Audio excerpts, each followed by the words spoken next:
चलिए स्टूडेंट, हम लोग प्रश्न संख्या 8 को हल करते हैं। देखिए प्रश्न संख्या 8 में क्या कहा जा रहा है। निम्न आकृतियां GUNS और रंस RUNS समांतर चतुर्भुज है। यहाँ पर ये जो आकृतियां स्टूडेंट आप देख रहे हो, ये क्या है, समांतर चतुर्भुज है। एक्स तथा वाई ज्ञात कीजिए, लंबाई सेंटीमीटर में है। तो हमें एक्स और वाई का मान निकालना है। तो चलिए स्टूडेंट, हम लोग फर्स्ट नंबर को सॉल्व करते हैं और देखते हैं इसका सोल्यूशन क्या होगा। तो यहाँ पर आप लोग ध्यान से देखिए, जो हमारी ए जो भुजा है GU, ए बराबर होगी SN के। लिखिए भुजा GU बराबर होगी भुजा SN के। भुजा SN स्टूडेंट बराबर क्यों होगी, आप बताइए। अगर आपको समांतर चतुर्भुज का गुण पता हो तो समांतर चतुर्भुज की सम्मुख भुजाएं बराबर होती हैं। यहाँ पर ये जो हमारा समांतर चतुर्भुज है, इसके सम्मुख भुजा कौन सी है, SN है।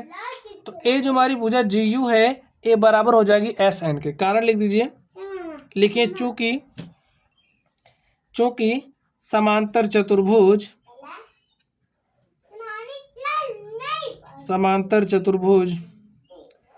की सम्मुख भुजाएं बराबर होती हैं। की सम्मुख भुजाएं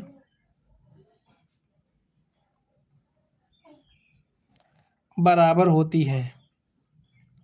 एक कॉन्सेप्ट स्टूडेंट इन सवालों में इस सवाल में इस्तेमाल होने वाला है।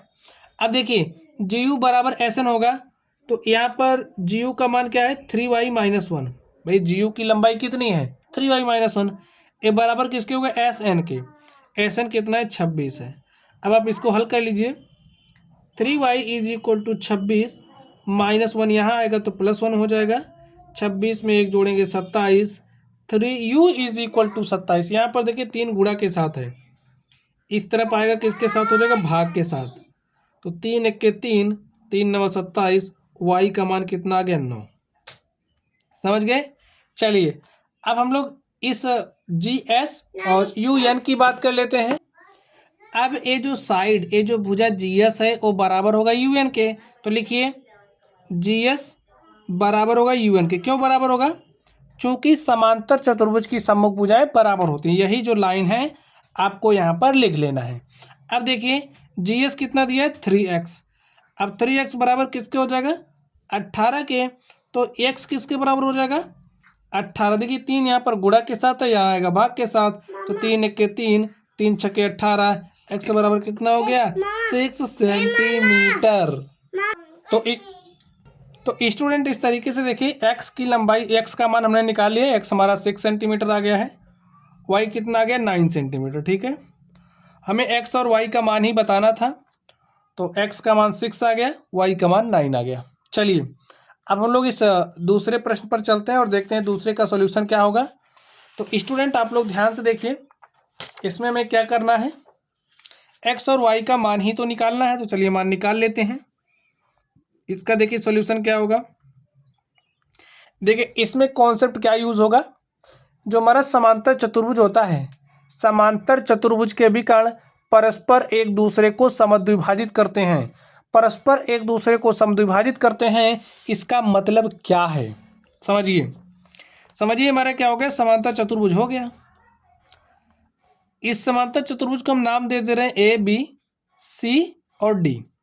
अब समझिए ए विकर्ण हो गया AC और ए विकर्ण हो गया BD। अब ए बिंदु O पर क्या कर रहे हैं, एक दूसरे को समद्विभाजित कर रहे हैं। समद्विभाजित का मतलब बराबर बराबर काटते हैं। जैसे ये जो BD है, विकर्ण AC को 2 बराबर भाग में काटेगी, यानी कि ए वाला जो भाग है इसकी लंबाई, यानी कि इसकी लंबाई बराबर होगी इसकी लंबाई की। और ये जो विकर्ण AC है वो BD को 2 बराबर भाग में बांट देगा, यानी कि ये जो OD है, OD की लंबाई बराबर हो जाएगी OB की लंबाई की। ठीक है, बस यही कॉन्सेप्ट आपको यहाँ पर इस्तेमाल करना है। तो यहाँ पर ध्यान से देखिए, ये जो हमारा ए है, इसको कोई नाम दे दें हम RO। ये जो हमारा OR है बराबर होगा ON के। देखिए OR बराबर होगा ON के, और ये जो OS होगा वो बराबर होगा OU के। चलिए OS हमारा बराबर होगा OU के। क्यों बराबर हो रहा है, क्योंकि जो समांतर चतुर्भुज होते हैं ना, इनके विकर्ण परस्पर समद्विभाजित करते हैं। लिख दीजिए, समांतर चतुर्भुज के विकर्ण परस्पर समद्विभाजित करते हैं।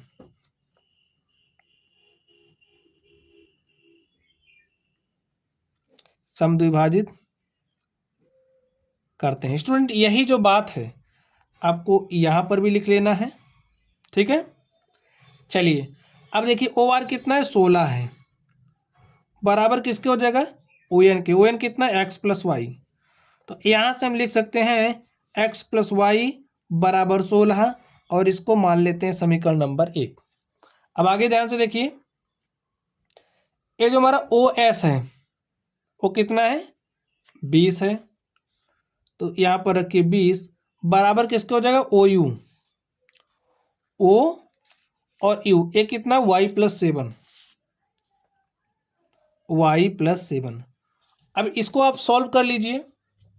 यहाँ से y इज इक्वल टू क्या हो जाएगा, 7 इधर लाएंगे तो हो जाएगा 20 माइनस 7 और y इज इक्वल टू 20 में से 7 घटाएंगे क्या हो जाएगा, 13।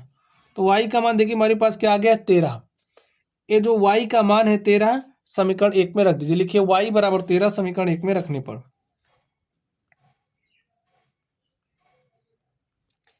समीकरण 1 में रखने पर तो रख दीजिए y का मान समीकरण 1 में रखिए। x प्लस वाई का मान है 13 इज इक्वल टू 16। x बराबर हो जाएगा 16, इस प्लस 13 को इधर भेजिए, माइनस 13 हो गया और 16 में से 13 घटा तो हमारे पास कितना आ गया, 3। तो x का मान आ गया 3, ठीक है। और ये जो लंबाइयाँ किसमें, सेंटीमीटर में है, तो x आ जाएगा 3 सेंटीमीटर, y आ गया 13 सेंटीमीटर। लिखिए अतः x बराबर 3 सेंटीमीटर तथा y बराबर 13 सेंटीमीटर है। और स्टूडेंट इस तरीके से आप देख सकते हैं, ये जो हमारा प्रश्न था, प्रश्न संख्या 8, प्रश्न संख्या 8 को हमने सॉल्व कर लिया है। चलिए आप लोग पढ़ते रहिए। अगर आप लोगों को कोई भी डाउट हो तो कमेंट बॉक्स में कमेंट करना। वीडियो पसंद आए वीडियो को लाइक कीजिएगा। स्टूडेंट इसे अपने दोस्तों के साथ शेयर भी करिए, ठीक है, ताकि वो भी आराम से पढ़ सकें। तो चलिए गाइज आप लोग पढ़ते रहिए। Thank you.